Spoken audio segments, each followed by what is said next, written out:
we'll get started here in a minute. I just wanted to introduce Yvonne. Yvonne is our executive director. She joined the staff in October 2015, and her background is in green building and the energy efficiency industry. And now she works on trail development all across Washington. So good morning, Yvonne. Welcome to the coffee chat. Good morning, Ian. Thanks for setting this up. Yeah, absolutely. Why don't we, before we roll into some questions, why don't you just kind of give folks just a really quick overview of what you do for Evergreen, what your day-to-day looks like, what you're focused on, that kind of thing. Yeah, oh boy. Yeah, what does my day-to-day look like right now is very different from what it was. Yeah, it's pretty all over the place. A few weeks ago. Yeah, so first of all, welcome everyone. So great to see everybody roll in, and thanks for muting. Yeah, I think many of you know I've been at Evergreen now coming up on 5 years. The day-to-day has shifted a lot over those 5 years. It's really a mix of looking at the internal operations, how we're doing financial health, budgeting, working with Tara and Shauna on finance and operations, making sure the team is fully underway in that coordination with Mike, that projects are moving along smoothly. A lot of contract management, of course, and client communication on new project opportunities. And then, of course, a lot of my work is the policy and advocacy work, meeting with land managers and meeting with whether it's existing or potential clients, doing the chapter coordination on projects. So it's really quite diverse. I try to make sense of it all and keep it all moving forward. But yeah, sometimes I try and plan a day and it doesn't ever quite go the way I want. There's a lot of passionate mountain bikers out there and a lot of great ideas. So responding to that and looking and identifying what's a great project opportunity and what's worth spending time in versus the existing projects that have been in the process and in the pipeline already is a careful balancing act. Yeah. Yeah, Yvonne, I think you definitely have a reputation among us at the office as being super busy. You're a million miles an hour all the time. I feel like you're really good at juggling a lot of projects at once. And I think that's kind of the name of the game in your work, because you do deal in so many different issues, whether it's advocacy, trail development, and also just responding to the community and taking questions from members. So let's jump into a couple questions that both folks submitted, and one of them was, with everything going on right now, has our trail project development changed at all? Has our scope for the year changed as the situations unfolded? And if so, what's our primary trail project for 2020? Yeah, it's a really good question, and it differs from locale to locale. There's a big difference here between east of the mountains and west of the mountains. A lot of the east of the mountains projects were on hold due to snow anyway, or due to weather conditions, and so they'll be ramping up hopefully right at the time that the restrictions will be lifted. So fingers crossed there that the impact on those projects, while we're experiencing some delays in the chapters, is not as big as we've experienced on the west side of the mountains. West side of the mountains, of course, all of our projects are affected. It's a tough question to answer in terms of what the biggest or primary project is that's impacted by it. All of the budgets are affected. The trail team is on standby unemployment. A couple of projects are able to move forward. I can talk about that a little bit if there's curiosity around that. But for the most part, all of the projects will see delays. The trail openings that we had planned this year will see delays. One of the projects that's probably most at risk due to the fact that it's a public-private partnership, and the private partnership is dependent on funding for a private developer bringing that funding in. And with the financial unknowns right now, we don't know if that commitment can be made. And that's Tahale, which answers a question that somebody had asked as well about what is the status of that project. And Tahale is probably the most in question at the moment. If the developer's finances are not working out the way they expected to for the years, and they're not able to make that financial commitment, which was huge. It was a huge multiple hundreds of thousands of dollars coming from the developer to pay for our cost, the infrastructure cost, the trailhead, in partnership with the county and in partnership with the state. And that whole project depends on a land transfer that must happen. It's moving the land from private hands into public hands. And we don't know whether that is now still feasible. Yeah. So probably if I had to pick out one project, that is the one that will take a lot of hard work for us to keep it moving forward. And then at the same time, the land transfer piece is sort of out of our control, but we can advise and we can jump in and we can provide information. Ultimately, though, that's a land manager and county land transfer decision. And just for some background for folks, the Tahali Trail project was or is a small footprint project, but pretty exciting nonetheless, down near Bonnie Lake, if I'm correct on that. Mm-hmm. Yeah, so thanks for that, Yvonne. Let's see what else we got here from folks. Here's a good one that's kind of, a good question to follow up on that. With trail projects changing, with some scope of development changing, how do we as Evergreen stay relevant right now as an organization with trail projects on hold? Yeah, that's a really good question. And also, of course, has multiple answers, right? But staying relevant comes up in so many ways, like planning and preparing for not just what today's trail use is going to be, but what the future trail use and the future trail expectations will be. And that means showing up and never avoiding or never slowing on our advocacy, our volunteer work, and our planning and coordination with land managers. And I just call it simply showing up, right? We can never take our access for granted. We take what we have right now and status quo on that what right now said.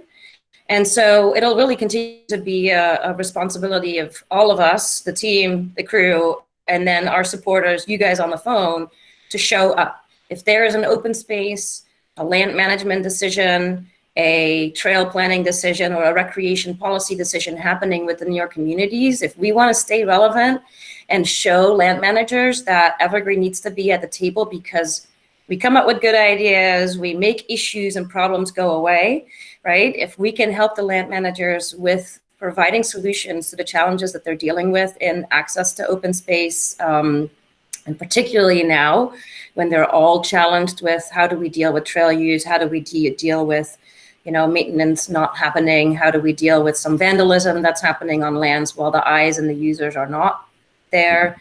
It just continues to mean that we have to show up, meetings, letters to representatives.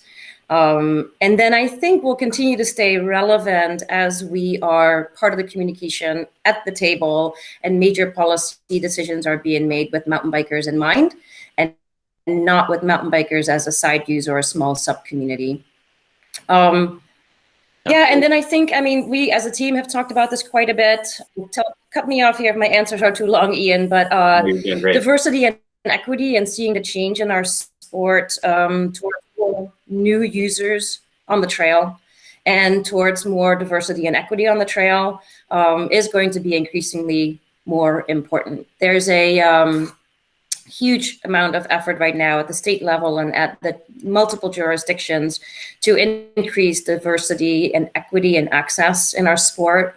So I think another part of staying relevant is the concept of the idea of bringing mountain biking from the mountains into our communities, bringing those trailheads closer to home, and thinking a little bit more small scale in some of our projects. And an example of that is, we've had a lot of opportunity here recently in pump tracks, and that's not something we did, at a grand scale a few years ago. We just had a couple at Duthie and one at Swan Creek, right? And now suddenly they're popping up everywhere, bringing mountain biking closer to our homes to get more people on their bikes playing in their communities. Yeah, those smaller footprint projects have really taken off. I don't think I've ever been to the Torgerson pump track in North Bend and not seen less than 30 kids there. It's been cool to see so many families and kids utilizing that park just to get out and learn how to develop skills on their bike. So yeah, I appreciate what you said about that, Yvonne. I think that's a really important point going forward, is like really trying to open up mountain biking to more and more parts of the community that haven't had that opportunity yet. I wanted to follow up a little bit on that. Just you talking about community partners and land managers that we've been in touch with. Obviously, one of the most received questions we got as we were preparing for this talk was basically, when are we going to get to ride again? Have we been talking? Has Evergreen or you been talking to any land managers about timelines for when things will reopen? What's the status that you're hearing from folks in the community as far as land managers? Ian, I'm really sorry, but you dropped away from me here a second ago, so okay. I need you to repeat the question. I'm sorry. No problem. Yeah, I just wanted to say one of the questions we've got most leading up to this call was basically, when can we ride again? And what is Evergreen doing to facilitate those conversations with land managers about reopening trails?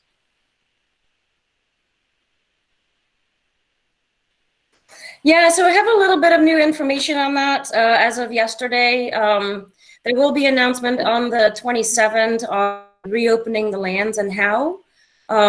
This will come from right now to open the lands and the trails back up for day use only. So hopefully, fingers crossed, we will see at least trailheads open, parking lots back open, and access to trails open, with strong social distancing guidelines continuing to be in place.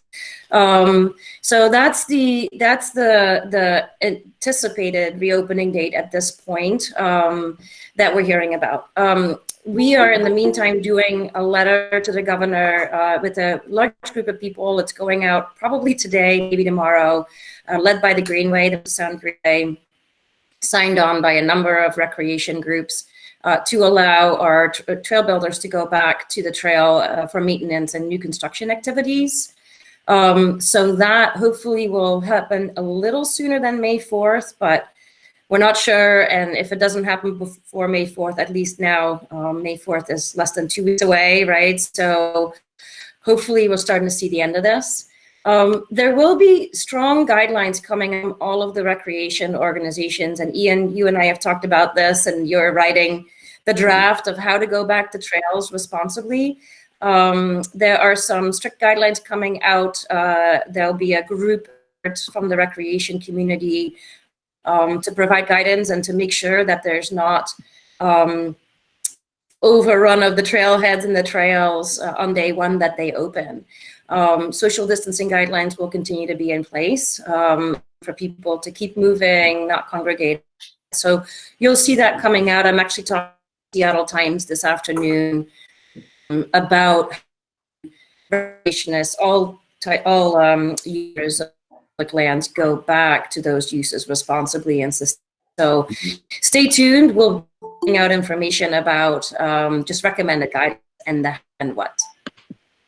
Yeah, I think folks are understandably itching to ride, and I know I am, and I know you are too, Yvonne. So we just got to hang in there. Know, my bike is like sitting right there, sadly, right next to the dining room table where it should not be. I miss it. I know. It should be on dirt. It's a sad sight, but I think we're nearing the return to some sense of normalcy, and I think maybe to follow up on your question, Yvonne, I guess it's good. It would be good maybe for you to talk a little bit about just our role more generally as we work with land managers. Obviously, we build trails, but we don't have the capacity to just decide whether a trail is open or not. So maybe if you could just touch on that and just maybe where Evergreen fits into the equation of people riding their mountain bikes at Tiger Mountain, for example.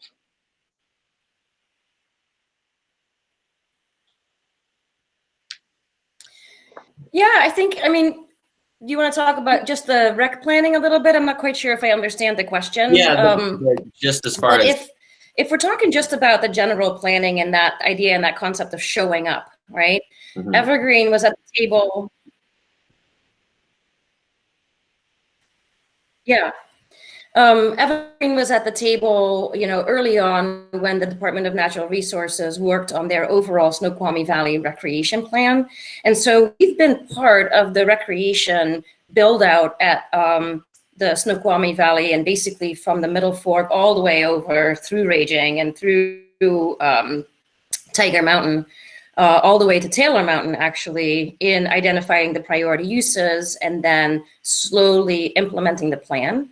And all of the community partners that can take care of whatever it might be, the volunteer work, the match donations, the Mountains of Sound Greenway with their overall open planning, green space preservation, native or invasive species removal, things like that, to the WTA taking care of Mountain, to Evergreen taking care of Tiger Mountain, and the Backcountry Horsemen taking care of Taylor Mountain, for example, right? So whatever partnership exists, if there is a formal relationship in planning, we obviously have an ongoing responsibility and an ongoing role in the build out of that.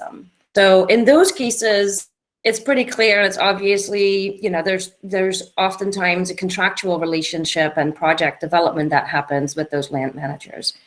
In other cases, it's really just advocacy and policy and addressing uses and self-policing when it's necessary. If we get complaints about areas where people are riding where they shouldn't.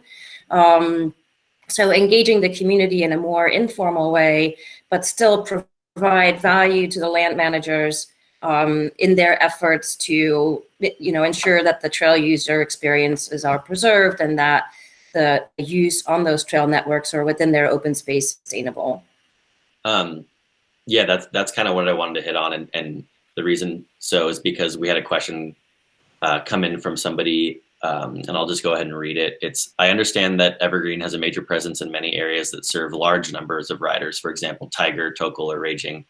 But I'm wondering what it would take for a lesser known and more lightly trafficked, but still very important area. And then they're talking about Cherry Valley in parentheses to gain official support from Evergreen. So basically they're asking, how does Evergreen select a system to work on and decide to have an official presence there?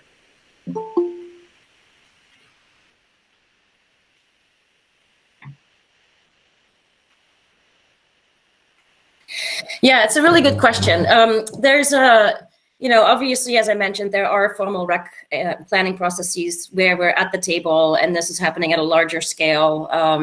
So the Snoqualmie Valley Recreation Plan for the NR, for example, there are efforts going on with state parks where we're looking at park improvements, RFPs that are coming up at the Forest Service level, going through a recreation planning process and then identifying the opportunities, giving them a trail plan so it can go through NEPA. All of that is just regular project development, and we have a role there, and it's developed for mountain biking.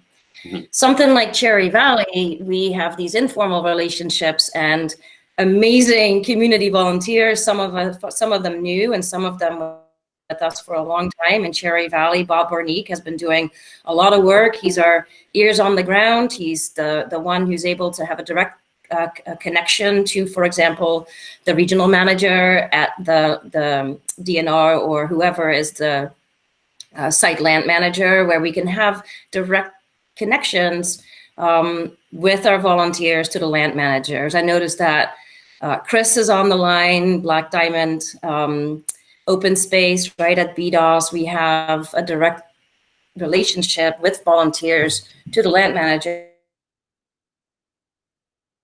a formal relationship, and in other areas, an informal relationship just through those stewards of land. And they've often been doing it for a long time. So now moving from Cherry Valley and areas that are really popular to mountain bikers, but perhaps not as formal, to a more formal relationship takes on average, if I looked back at the Evergreen history, years. So if you ever think we're not moving fast enough on some of our projects or bringing unsanctioned trail online to be formal adopted trails, the average has been 7 years. And I'd like to think that that's, getting short time. And so what we're seeing in Valley in an area where there's been a lot of ongoing use. It's a multi-use trail system, semi-formal, I would say. It has been part of our long-term planning discussions to connect Cherry Valley, Markworth Forest, all the way to Snoqualmie, you know, and that whole area of open space has been now that it's received the grant and is now going through a planning process. So the DNR is leading that as well. And you'll see that if there is a lot of mountain bike use, we probably have some work going on that's related to either formalizing the system or creating a new trail system or having it be part of a larger scale recreation plan. For the smaller sites, oftentimes I need to remind volunteers and community members that it might be good to not stir up any recognition or want to go big. You should be happy with what you have, because once we get into a formal mountain bike planning process for very small community parks, it stirs up a lot of other stakeholders that currently are okay with the use because it is informal. Their own use might be informal, and the land manager is not doing anything about it, and therefore the access is happening. Whether it's right or wrong, the access is happening by all users. And the land manager is aware and is not stepping in, and they're not calling us or the WTA about those uses happening. So when I get questions about formalizing those uses, I sometimes actually say, you know what, you should be happy that this is allowed, and that there's an eye close to that use at the moment, that the land manager is okay with it.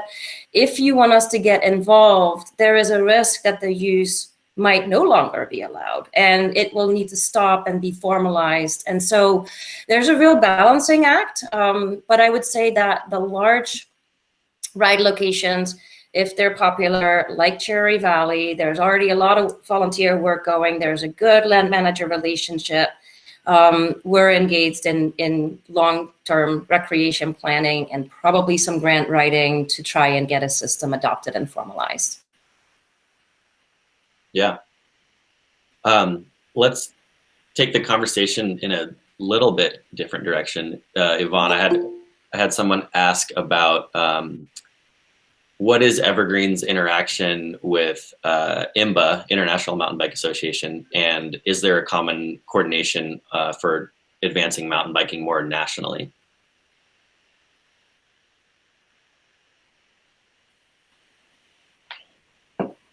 Yeah, IMBA remains a really important partner for us. I'd like to say, you know, we take care of Washington State and IMBA takes care of DC, right? And because IMBA is working on national policy for recreation, I've only gone to DC once so far in my time here at Evergreen, you know, nearly 5 years, just because I can rely and sign on to the efforts that IMBA is doing on the national level. So for example, the recreation, not red tape legislation, and work with IMBA and the Outdoor Alliance, sign on to their letters, follow their activities, and then jump in if they ask us to, or advocacy alerts based on their request, for example. The wilderness policy that's happening nationwide, or the legislation that's coming up nation is to allow mountain bike as an ongoing use in recommended wilderness areas, right? So keep that use going until it becomes completely designated as wilderness. And that's happening on a nationwide level right now. I just signed on to, partially signed on to an IMBA letter to allow mountain bike uses to continue once an area is designated recommended wilderness. And we've had some successes with that here in Washington State.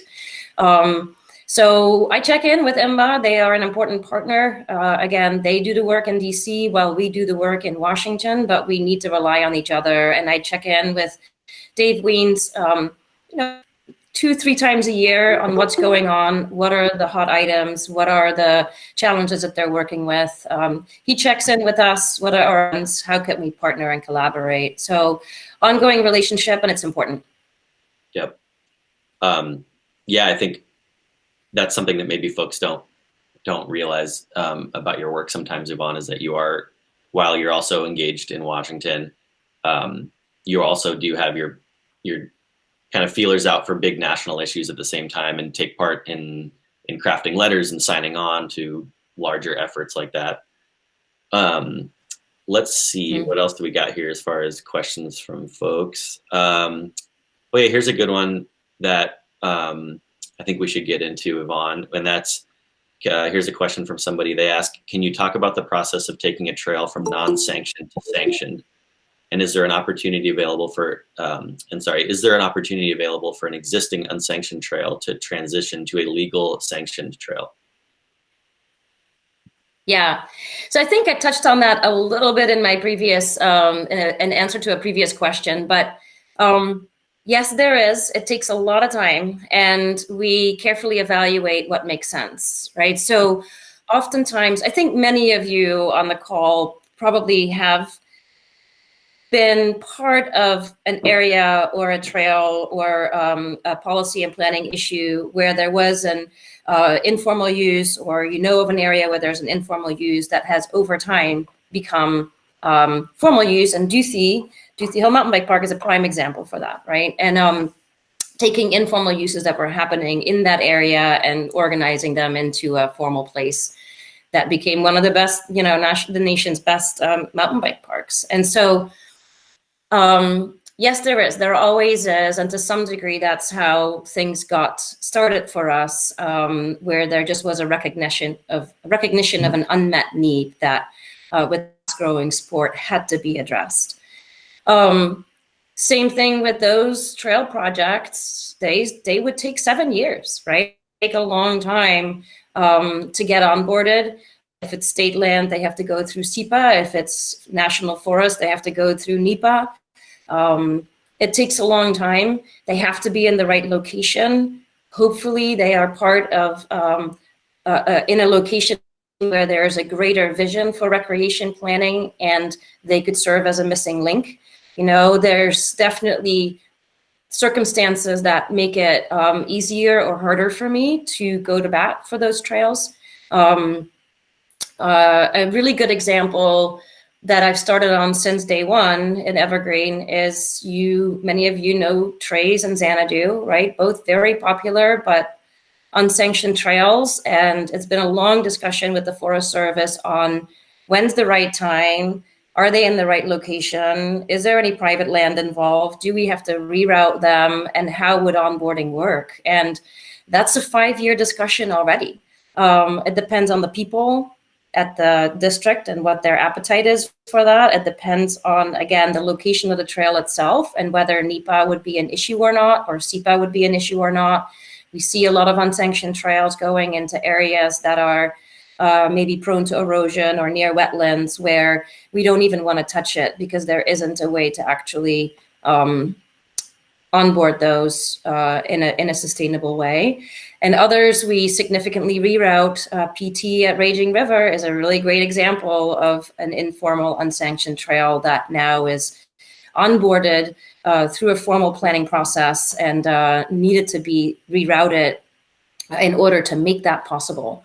So I'm always all ears for ideas. I look for whether it fits into a greater regional plan. I look for whether it could serve as a missing link or a great addition to a trail system, or meeting a need in a location where other ride opportunities don't exist.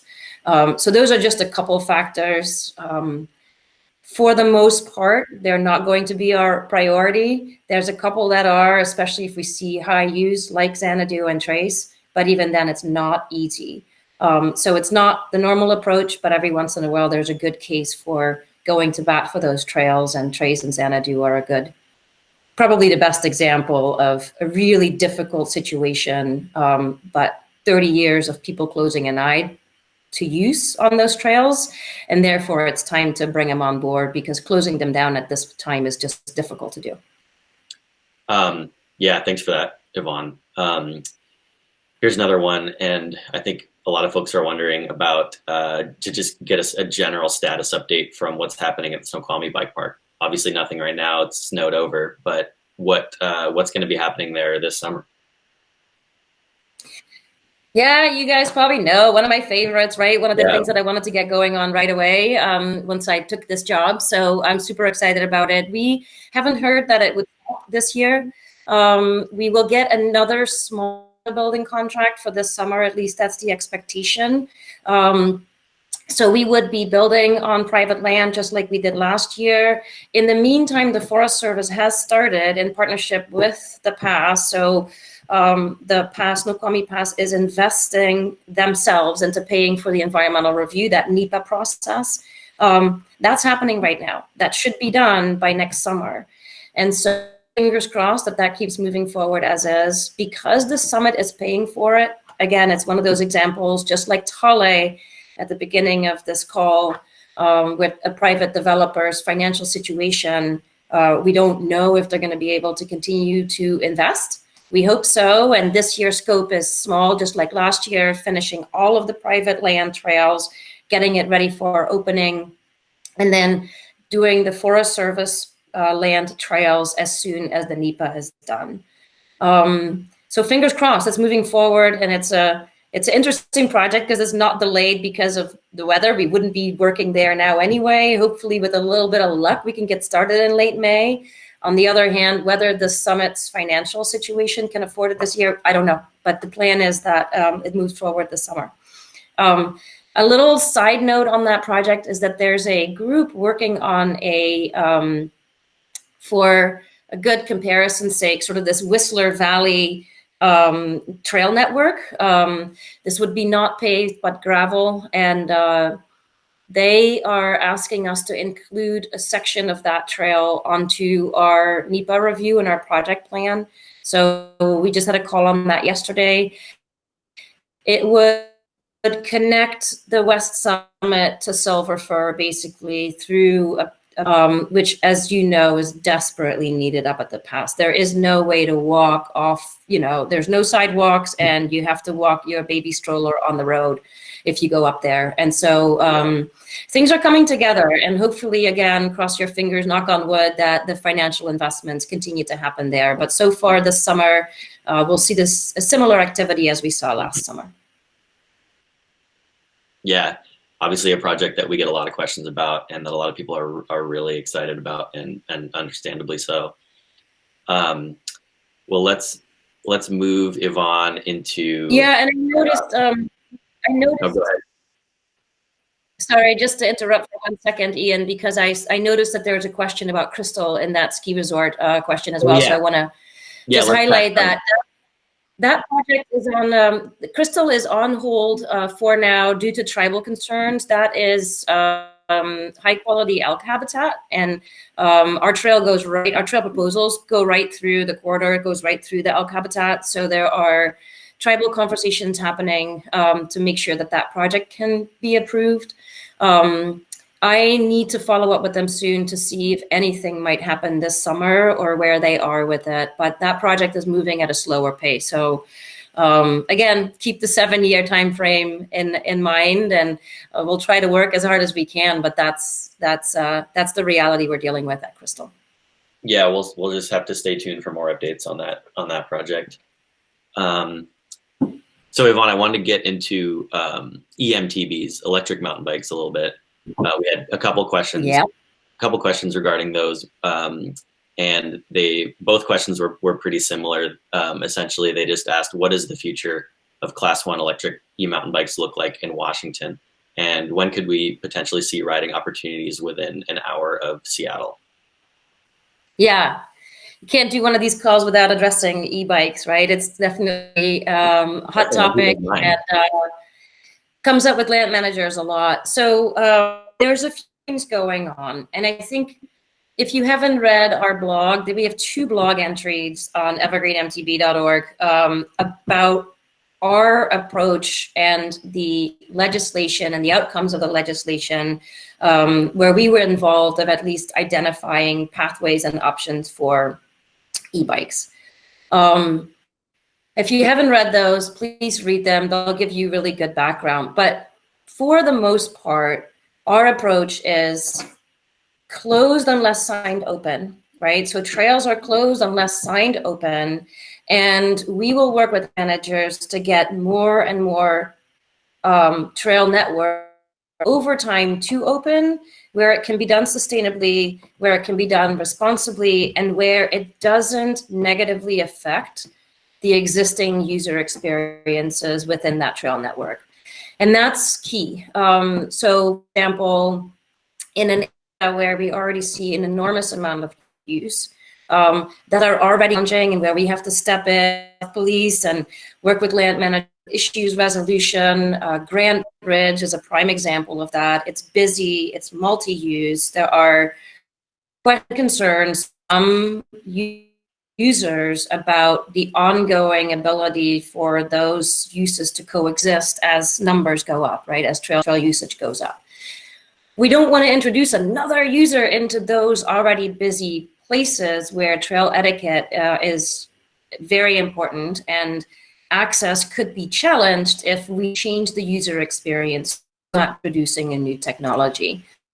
So we've been working in areas, particularly in new trail systems. My philosophy has been, hey, if we're a trail system with no existing uses prior, we're building that new trail system with today's conditions for today's user, why not open that to what mountain biking is today, which includes e-bikes by definition and by law now, they are defined as bicycles. And so when you're not changing a user experience, but you're simply introducing a new one, and that's just the reality of that new trail system. If you go there, then this is what you can expect. To me, that makes sense. And so we're doing a pilot with the DNR at Darrington. Of course, now we can't ride there, so that the feedback from that survey will be delayed. But I'm really curious to see what folks will tell us and what folks will say. And then I'm working with state parks on their decision to allow e-bikes into all of their parks. So they actually issued a memo looking at the legal definition, and they used a law enforcement approach on, well, what does the law say about e-bikes and whether we like it or not from a user experience, from an enforcement, a park use enforcement experience, we should be able to now allow these bikes in.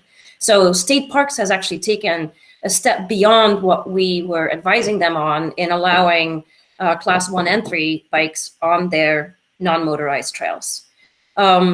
It is slowly but surely changing. The landscape is slowly but surely changing. I would say for many of you, probably not fast enough. For others, this is really scary. It's a very scary subject for me in policy and advocacy work, because when I am in land manager meetings and there are a lot of other trail users discussing the impact of e-bikes and how it's changing their user experience, and whether they believe that because of that, their or our trail use is no longer compatible with theirs. I have to tread really lightly. It's tough. Mm-hmm. I'll say one more thing, that the recent development that's happening within King County is one brand new trail system that's in the works. Hopefully, fingers crossed, we can make it happen, and that will be e-bike legal. Again, on that concept and notion that, hey, if it's new, we're building for today's conditions. Today's conditions include motorized recreational equipment that can be legally defined as non-motorized, and so therefore they should be allowed. That's one. The other one is a new ruling around otherwise powered mobility devices, and when an e-bike could be treated as such. There's an effort going on at King County right now on identifying when and how to include an e-bike as an otherwise powered mobility device. And that is for folks with disabilities, and how, again, how that would be ruled, how that would be treated, how that would be monitored. Mm-hmm. Cool, thanks for that, Yvonne. Obviously, an issue that we get lots of questions on, and that was a hot topic at our annual meeting last year. And we got lots of questions in the Q&A section after that meeting in person. So it's good. Mm-hmm. It's good to sort of flesh that out more, and hear your perspective more on it. And folks can also reach out to me too, for links to those blogs that Yvonne mentioned too, if you want to find those, if feel free to reach out to me and I can send those to you. Couple more questions, Yvonne, and then I wanted to just, relieve the last 10, 15 minutes or so folks can chime in with any questions that come up or have come up during the conversation today. And here's a good question that came in from Jessica at the beginning of the call, and that was, what's one or more positive things for Evergreen and or state mountain bike trails that's come out of this stay-at-home order? So is there a silver lining anywhere, Yvonne, that you wanted to mention about, how the stay-at-home order has affected things maybe in a more positive way for us? Yeah, that's a really good question and a good reminder to think about the positive outcomes of this, because we tend to get, mired down into the challenges and how are we going to get through this, and I'm not on the trail and I'm upset about it. Yeah. We're seeing this in our own team, right, Ian? The way we have changed our work, the type of information that we share now is different from what we did before. And I think there's a huge amount of emphasis right now in re-engaging the community in the issues that matter, and re-engaging our team in disseminating information in a way that we haven't before, and looking at education, which Kristen, I think Kristen, you're on the call. Thanks for working on this, right? Looking at education in a lens that changes from the in-person mountain bike instruction on site, dirt camps, kids engaged, right? To, hey, we've built 10 years of trail building experience. We have a trail school. It's time to start disseminating that information out to the community, both for the volunteers to learn and have easy access to that material, and also to share our expertise and perhaps actually do trail schools virtually so that we can engage people nationwide on what we've learned. I've said this before, and I'm always, I'm gloating when I do that. I love it, but I also am a little embarrassed because I know I'm bragging, but I think that our trail building team is the best trail building team in the nation. If you look at the diversity of conditions in which we build, and from east to west, if you look at the growth that we have had in our chapter over the past few years, and if you look at the number of miles that our team has brought online with the feedback that we're getting from our membership, which I measure purely in you guys renewing your memberships and new members joining, right? We are exceeding all expectations, and we build more trail in Washington State than IMBA does nationally combined, right? So it's crazy if you look at our numbers. And that is something that we can share now in a virtual way. We can celebrate now because we're given a break from that time on the trail to think about that. So there you go. There's my bragging moment. It's interesting, and thank you for the question, because it's been a really tough few weeks for me personally. It's been very hard work and worry, and there are positives coming out of this. So thanks. Yeah, I think it's really important to remember that, and important to acknowledge those perspective shifts sometimes as something that can be really positive. And we're also busy on those on the ground projects that even taking the time for a call like this for you, Yvonne, might not have been possible a year ago at this time of the year.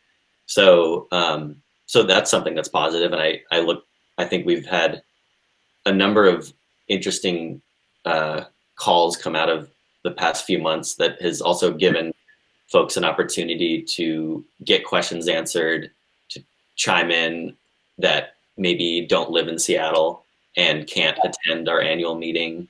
And so we're seeing like an interesting sort of democratization of the communication of Evergreen's channels. And I think that's really cool. So, yeah.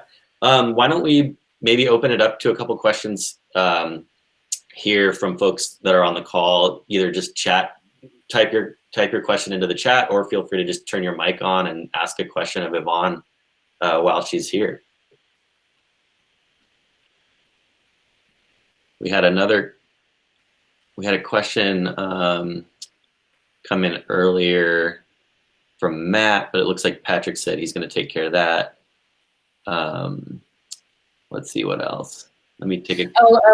As you're looking and as folks are thinking, I'll just answer one more question that we got in. There's a general question on how we are doing financially during this time, and also whether we were eligible for a PPP loan. So I just want to share that we did apply for the PPP loan, the payroll protection loan. We are eligible for that. We have not heard from our own bank. We decided to go with our own bank, which is Bank of America, and we've been a customer there for 30 years with not the greatest customer service, and we've talked about changing, and unfortunately we decided to go with them, but we haven't really gotten much feedback from them at all. So as of yesterday, we applied for another loan with a different bank. We haven't gotten it yet. We're trying. On the other hand, financially, you have stepped up, and I can't say this enough, the mountain bike community stepped up when it needs to, and we've been doing well in terms of building up a little rainy day fund, getting to a financial sustainability that we're all pretty proud of, and our board has been very engaged in looking at some contingent plans and some budgets, worst case scenario for the rest of the year, to come up with plans on how we can make it through. And so far, we're okay. I think it's important that we do well in our Give Big campaign, which is upcoming, and Patrick has been working on that really hard. How do we ask for that in a time like this? What is people's propensity and willingness to give and ability to give? And we'll get a good sense of where we are financially after that campaign if we compare the results of that campaign to previous years. So, you know, again, fingers crossed that everything works out well, and just a huge thank you for all of you on the phone and the rest of our membership for continuing to keep that membership up and for continuing to support, because we can hopefully weather this storm. And then cross your fingers that we're getting this loan, because that would certainly make a lot of our challenges disappear in the short term for a cash flow kind of situation. We had question come in here from Pam over the chat. She just was wondering if you could quickly go over that wording that you used again about e-bikes for people with disabilities. What was that term that you coined for that? Yeah, they are otherwise powered mobility device. I think OMPD, is that right? OPMDs. I can send you the term. But that is a discussion happening nationally. So the National Trail Association has guidelines published on this. I have those in my advocacy file, so I can forward that. Just send me an email, Yvonne at evergreenmtb.org, and I will send it to you, Pam. And then there's, oh, and I see you're submitting your email. I'll get those over to you. King County is currently just looking at coming up with a policy on that. I will say that overall, in any of the advocacy work that I've done related to e-bikes, I have steered the conversation away from them being treated as mobility devices, simply because it's impossible to draw the line between an e-bike that is two wheels, you know, just a little motor assistance, to a hand crank, wider wheelbase e-bike that may need a different type of trail investment for them to be able to access the trail. And so people with disabilities who need a hand crank bike, 3 or 4 wheels, are not getting any investment in, for example, widening a trail or reducing the grade of a climbing trail so that they can actually make it up. We're not investing in that. So if I had to think about disability investments, my priority is to bring those finances there and not to an e-bike that's now classified as a bike where you still need, you know, for the most part, working arms, working legs, and you just want a little motor assistance. So that sounds maybe a little harsh, but I feel like it's important when we talk about disability devices and disability access.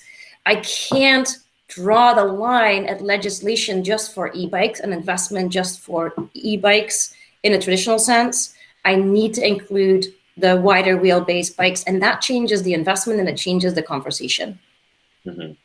Thanks for that clarification, Yvonne. Here's a question that came in from Chris, and it's, what is Evergreen's thoughts on self-funding trails? Are land managers open to this? For example, if DNR money dries up, could Evergreen self-fund a new trail at Tiger or Raging? Yeah, I mean, that's a really good question, and a strategy that I have certainly adopted, and many of you are already engaged in that, right? So this whole notion of self-funding trail is why we are who we are. When there wasn't investment from land managers, Evergreen stepped up, rallied, was in your inbox all the time asking for money, and I'm sorry, but we did an enormous amount of self-funded trail building over the past 4 years.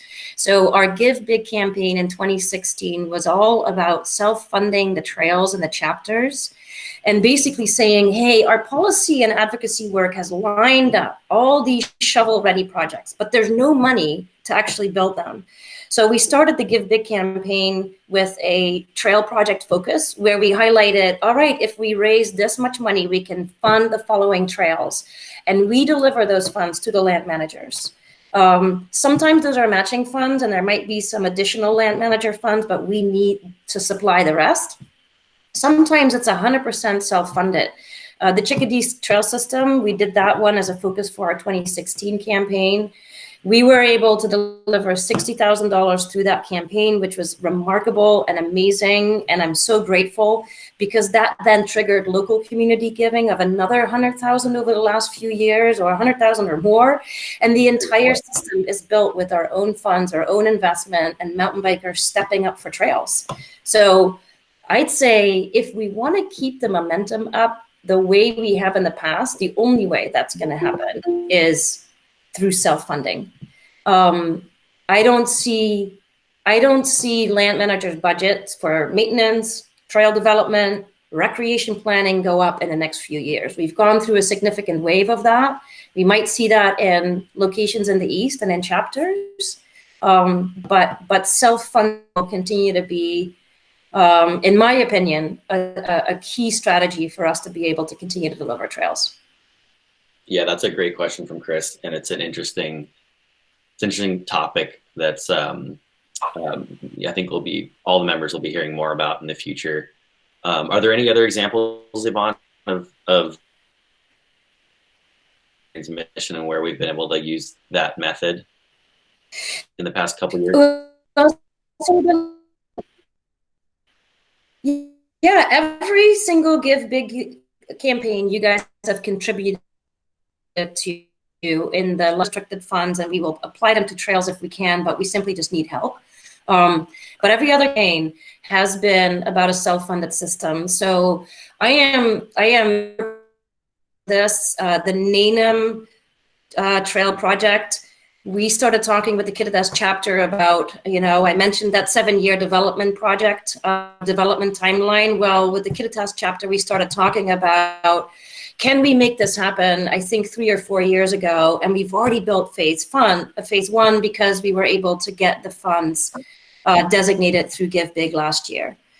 So last year was all about the Nanum, the Port Gamble Ride Park, 100% self-funded. There's now a chance that we might get county funds added to that because the county is getting excited about it. They want to see it happen. They're looking at alternative ways to build it and doing an RFP and adding and contributing funds. But the whole thing started off with you guys, our membership and our supporters donating for that project in last year's Give Big campaign. This year's campaign was going to be 100% around CAN and helping the East Side out. That now, unfortunately for the Spokane chapter, is placed on hold. And then on a smaller scale, people who are rolling up their sleeves and helping us out at Titan or Raging River and doing a lot of our volunteer-built trail. We're not necessarily applying direct cash to those, but we are self-funding through expert volunteers the delivery of a professionally built land manager that gets in a cash value to that land manager. So that's an alternative form of fund, of course, is at the root of Evergreen's existence, is the volunteer piece. So I self-funding, the reason why we can do what we do, right? Whereas the WTA doesn't really build, so Washington Trail Alliance or even the Greenway, they don't build trails through any mechanism means besides. we are able to deliver that because mountain bikers are delivering funds directly for trails. And I gotta shout out to Patrick here, because I always call it self-funded. They are technically self-funded, but really anytime you see the term rider powered, you know, that's how we operate. Our trail power, they are made available and made possible by you. Yeah, I was just gonna bring that up. I was gonna say, whenever you see that term rider powered, that's literally what we're talking about, is bringing trails to and making them happen, and sometimes really quickly, which is really exciting. We had a question here. If we would consider making the East chapter part of the 2021 Give Big to sort of make up for what's happened this year. Yeah, for sure. We've moved through the chapters in the last years. I made that a personal priority of mine. When I joined, I really sensed this sort of challenge of, you know, investment and a lot of expertise, and in the pre-sound area and the chapters really working hard, but not quite seeing the same opportunity as we had here. And so I felt it was really important that we shift that focus and truly make our investments statewide. So I started with chapter, Central chapter was next. Oh no, the other one. Did we do? No, we did Method first, I think, and then Central. Mm-hmm. This year, Kittitas and West Sound. We provided funds for the burn in the Southwest chapter, right? So distributing and moving from chapter to chapter. And East has had the challenge with having the lowest public lands per for the state, which is kind of hard to believe, but the access and the opportunity to get to ready projects is much more challenging in the East chapter than it is elsewhere. And so we finally now, through a lot of hard work in the Spokane, the greater Spokane area, and our membership and our board members there, have a bunch of projects that we can work on. Of course, Beacon has been going. Mike at Peak was new in the last few years. There's a couple of new projects coming up. There's new opportunities at Mount Spokane for a new downhill trail with state parks. So this year, the focus still is East. It happened this year. Absolutely, that chapter deserves to be a big campaign next year. I am still crossing that we'll have some funds left over this year to be able to keep going with East investment and not have to put it on hold at all. The investment that East needs is not all that great, and I think we can make it happen. Just, again, I'm saying it a lot this call, fingers crossed. This year is just a big unknown, and we'll try our best and allocate the funds where they're best spent. Awesome.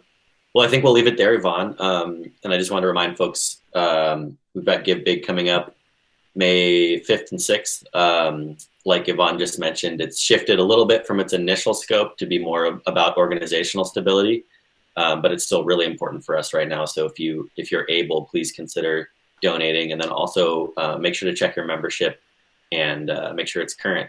And Yvonne, thanks so much for this talk this morning. This has been great, and yeah, really appreciate it.